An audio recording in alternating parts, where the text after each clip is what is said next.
Assalamualaikum warahmatullahi wabarakatuh. Kita lanjutkan lagi materi otot rangka dan juga pengaturan gerakan motorik. Jadi serat otot rangka itu dapat digolongkan berdasarkan pada kecepatan kontraksinya dan ketahanannya terhadap kelelahan. Ada 3 macam. Yang pertama adalah serat glikolitik ketut cepat, kemudian serat glikolitik oksidatif ketut cepat, dan serat oksidatif ketut tepat. Ketut lambat, di mana serat oksidatif adalah serat yang paling tahan terhadap kelelahan, sehingga dia tidak gampang membuat otot tersebut lelah.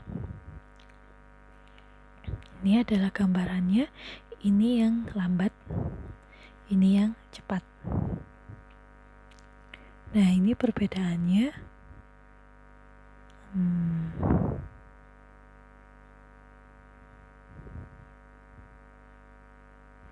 Bisa dibaca sendiri ya. Nah, tenaga yang dihasilkan saat kontraksi itu adalah tegangan otot, di mana beban adalah berat atau kekuatan yang melawan kontraksi otot. Nah, ini tegangan itu bisa ditentukan oleh panjang sarkomer. Sementara mioglobin sendiri itu adalah pigmen yang mengikat oksigen yang memindahkan oksigen ke bagian dalam serat otot. Nah, ini ya. Ini adalah kurva hubungan antara panjang dengan tegangan, panjang sarkomer dengan tegangan, di mana peningkatan frekuensi perangsangan menimbulkan penjumlahan gelombang ketut dan peningkatan tegangan. Keadaan kontraksi maksimal disebut sebagai tetanus, di mana tidak bisa terjadi relaksasi. Satu unit motorik tersusun dari sekelompok serat otot pada unit motorik somatik yang mengaturnya. Itu namanya adalah satu unit motorik. Jumlah serat otot pada unit motorik bervariasi, tetapi tipe seratnya sama. Kekuatan kontraksi otot rangka dapat ditingkatkan dengan pengerahan unit motorik tambahan. Nah, ini adalah motor unitnya. Ada neuron 1, 2, 3, jadi semuanya ini bareng. Nah, dia sinapnya disama di spinal cord. Itu untuk otot rangka. Berikutnya kita akan masuk ke mekanika pergerakan tubuh. Kalau mekanika pergerakan tubuh ini kita akan lebih banyak ngomong tentang gerakan tubuh. Ada yang namanya kontraksi isotonik, ada yang namanya kontraksi isometrik, di mana kontraksi isotonik itu menghasilkan tenaga saat otot memendek dan memindahkan beban, sementara yang kontraksi isometrik menghasilkan tenaga tanpa memindahkan beban. Kontraksi pemanjangan menghimpun tenaga bersamaan dengan pemanjangan dari otot.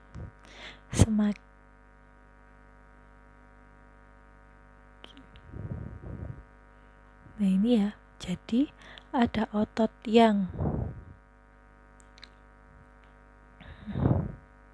ini adalah isotonic contraction, sementara ini adalah isometric contraction.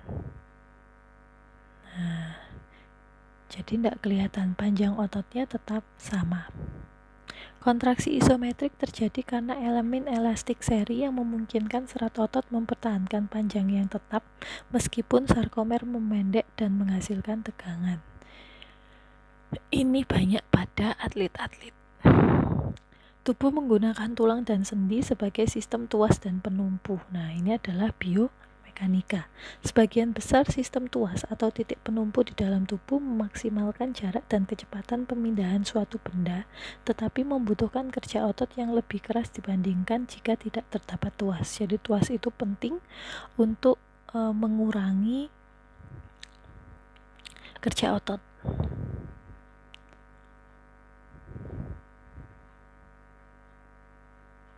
Kecepatan kontraksi itu sendiri tergantung pada serat otot dan beban. Kontraksi tercepat terjadi apabila beban pada otot adalah 0. Nah, berikutnya adalah otot polos dan otot jantung. Pada otot polos, kontraksinya dia lebih lambat, namun dia dapat mempertahankan kontraksi lebih lama tanpa ada kelelahan. Nah, seperti ini. Ini adalah otot rangka, ini adalah otot jantung. Kalau otot polos seperti ini, dia lama sekali dan dia jarang lelah. Kalau berdasarkan pada siklus kontraksi dan relaksasi, ada yang namanya otot fasik, ada yang namanya otot tonik. Kalau otot fasik itu adalah keadaan relaksasi atau suatu keadaan di mana dia menjalani siklus kontraksi. Sementara otot polos tonik umumnya dalam keadaan kontraksi. Jadi bedanya adalah dia pada saat keadaan apa otot fasik dan otot polos itu. Jadi kalau otot fasik itu dia kurvanya seperti ini. Nah, kalau dia ada siklus antara relaksasi dan kontraksi, maka dia bentukannya seperti ini.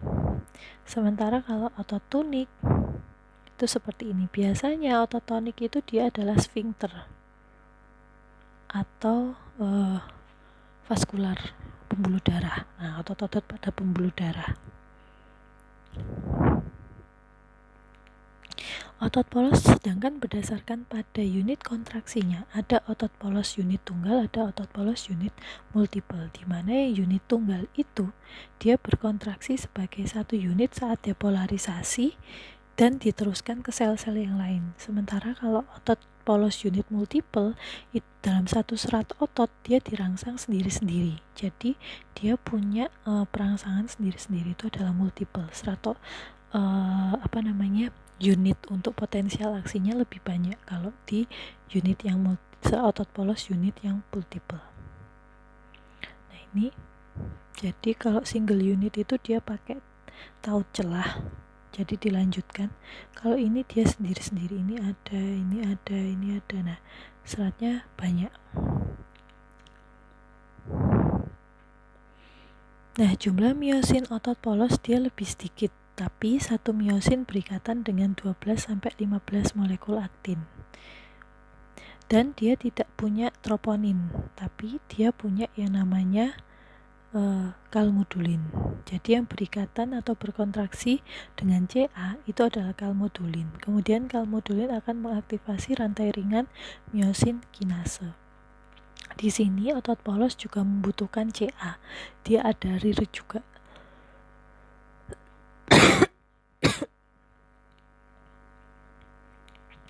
Nanti miosin kinase rantai ringan itu RRMK akan memfosforilasi rantai ringan protein miosin dan mengaktifasi ATPase sehingga akan terjadi pengayuhan kuat. Nah nanti setelah relaksasi Ca dipompa keluar ke sitosol dan rantai ringan miosin didefosforisasi.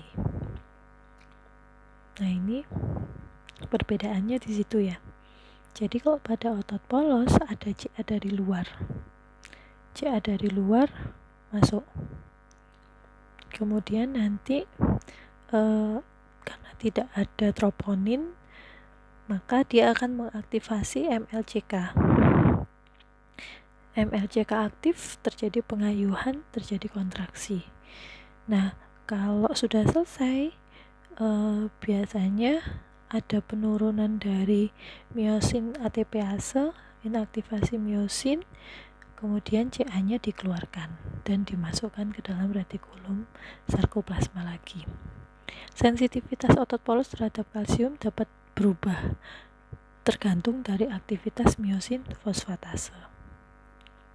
Di dalam otot polos ada yang namanya kontraksi miogenik, di mana peregangan otot akan mendepolarisasi selnya dan membuka kanal Ca pada membran. Nah, potensial membran yang tidak stabil pada otot polos umumnya berbentuk potensial gelombang lambat atau potensial pemicu. Kontraksi otot polos yang diawali sinyal kimia dapat terjadi tanpa perubahan potensial membran yang berwarna.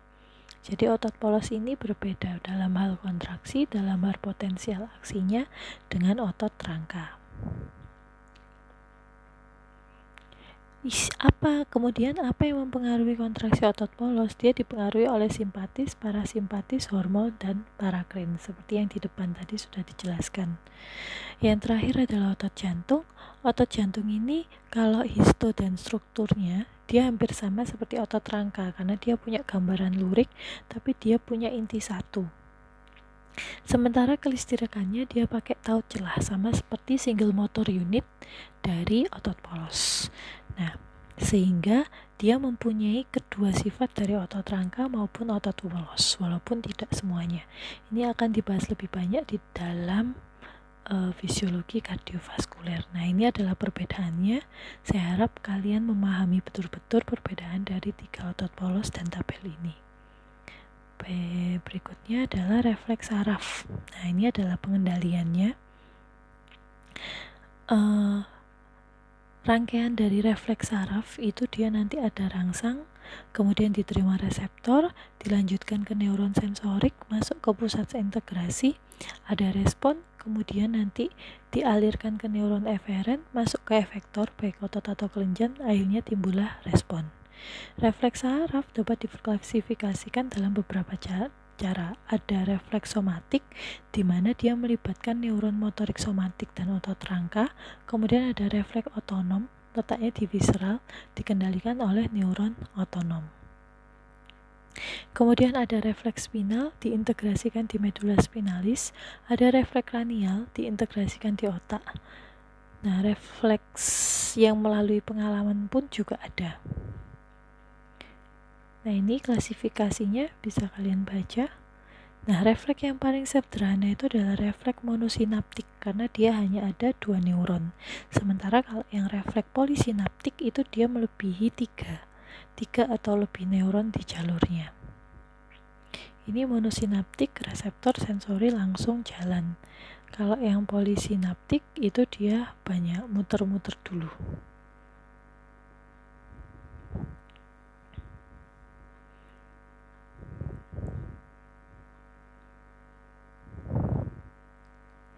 Nah, untuk refleks otonom, salah satu contoh refleks otonom itu adalah refleks spinal yang dia dimodifikasi oleh masukan dari otak.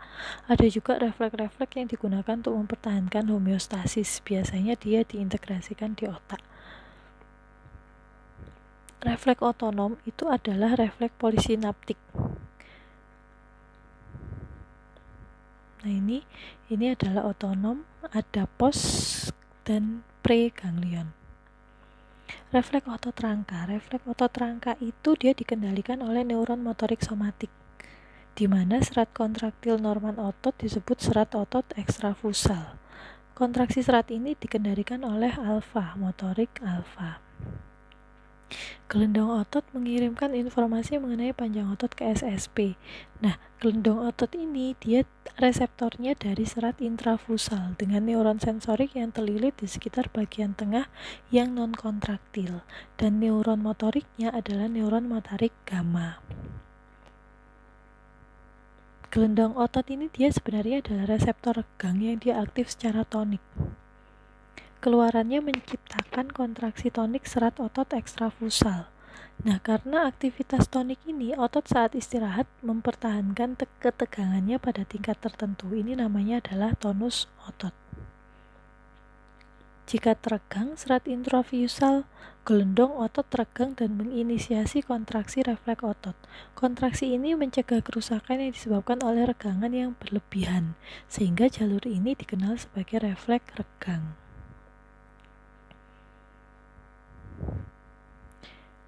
Nah, ketika otot berkontraksi, koaktivasi alfa gamma ini dia akan memastikan bahwa gelendong otot tetap aktif, di mana ada yang gamma itu dia menyebabkan kontraksi ujung serat ekstrafusal, sementara yang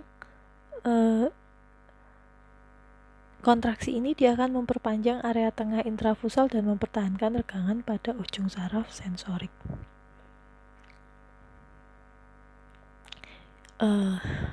Kita stop dulu rekamannya, kita lanjutkan di rekaman berikutnya. Terima kasih. Assalamualaikum warahmatullahi wabarakatuh.